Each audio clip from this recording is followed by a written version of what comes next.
Hello, my name is Sona, and today I have the Crystalwings, which are a fan tribe for Jaded Dragon's fan tribe contest. They are very, very loosely based off of two old fan tribes of mine called the Crystalwings, which are their namesake, and as you can see, don't have almost any information on them, and the Gemwings, which have more information, but are still pretty sparse on the ground. Crystalwing scales are all rock hard and almost entirely impermeable. Color-wise, they can be any color, including metallic, and are slightly transparent. Their eyes are always more vivid versions of their scale colors.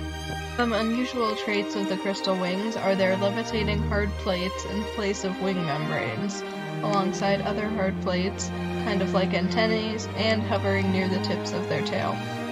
Various shapes of the crystals on their backs and their wing plates can vary. Some are cubic, others tetragonal, hexagonal, trigonal, orthorhombic, monoclinic, or triclinic, depending on the subtribe. Crystalwings have the ability to breathe a mist that can cover objects in a thin crystalline layer, which can trap dragons if it gets concentrated enough. They can also control and fight using their levitating plates. Cuts that break through their rock-hard scales quickly crust over with a geode-esque covering, preventing infection and acting before even poisoned blades can do much damage. One of the most interesting abilities of the Crystalwings is their ability to enter a resting state under extreme circumstances where their wing plates fold into their scales and they turn still as stone for centuries at a time. During this, they're basically a statue that can erode or chip until they're woken up. Crystalwings have a diet that mostly consists of crystals and stone so that they can get the necessary minerals to maintain all of the rocky parts of their body.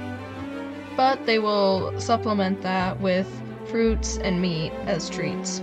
The Crystalwings live on a dragon-shaped archipelago known as Geode. All of the islands have wildly varying climates. The southernmost islands have savanna woodlands and eucalyptus forests. The southeastern islands are barren deserts. The middle islands are all a dense and lush tropical rainforest, and the northernmost islands are mountainous. All of the islands are connected by a series of bridges that are constantly being used to transport supplies, as Crystalwings cannot carry very much at a time. There are 4 main cities in Geode: granite, marble, limestone, and sandstone, all run by separate princesses under the main queen. Crystalwings are named after minerals, crystals, and you'll occasionally see hydrocarbons such as coal or anthracite as well. They have an uncommon naming tradition of adopting the names of their mate as a last name. For example, if a dragon named Beryl got together with a dragon named Quartz, they'd become Beryl Quartz and Quartz Beryl, respectively. You can tell a lot about a Crystalwing based off of their name. For example, if they are a precious stone, then they are one of the 4 princesses, and if you disrespect them, you're probably in trouble. Semi-precious stones are lower royals, organic gemstones are high priest and priestesses, ores are all crafts dragons, native elements are the merchant class, other non-silicates are the middle class, other silicates are the poor, and painite and alexandrite are the queen and the queen's partner, respectively.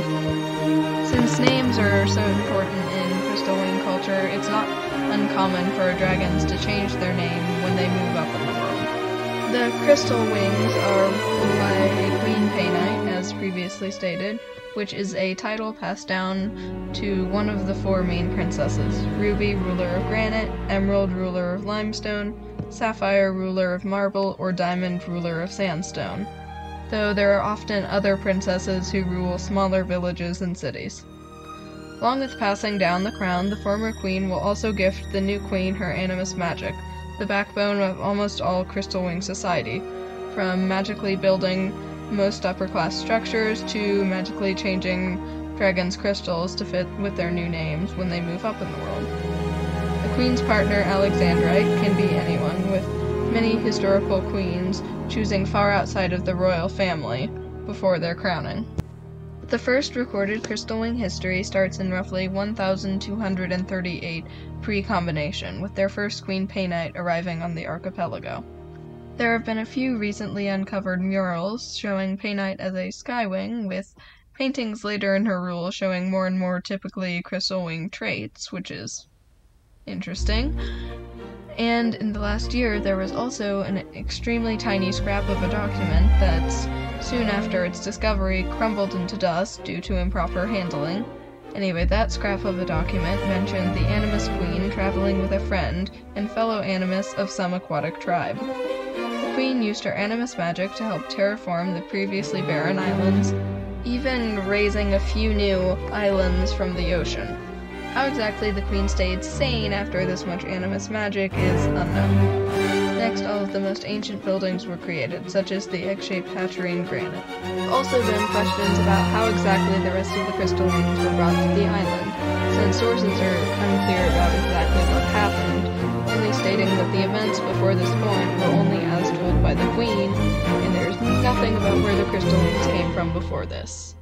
The period after this is also suspiciously devoid of any information, except for the occasional mention of the hatching of the first ruby, sapphire, and emerald, and diamond. Unfortunately, this suspicious lack of concrete sources became a trend of Crystalwing history for the next 1,000 years.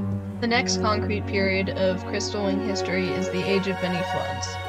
No one is quite sure how the floods started, but every few decades the archipelago would be rocked by massive floods that would roll in like tsunamis and killed thousands of dragons every time. Soon rumors started claiming that the moons themselves were punishing the current lines of queens. Just a little bit of context here. During this time period, the crown and Animus magic were always passed down to the firstborn Princess Ruby, despite if the other princesses might have been better choices, as they'd happened to be for centuries. The period ended when in 34 pre-combination, that cycle's Ruby died and the second-born Princess Sapphire took the throne. She immediately decreed that when she died, the 4 oldest princesses would go to fight in the arena to the death.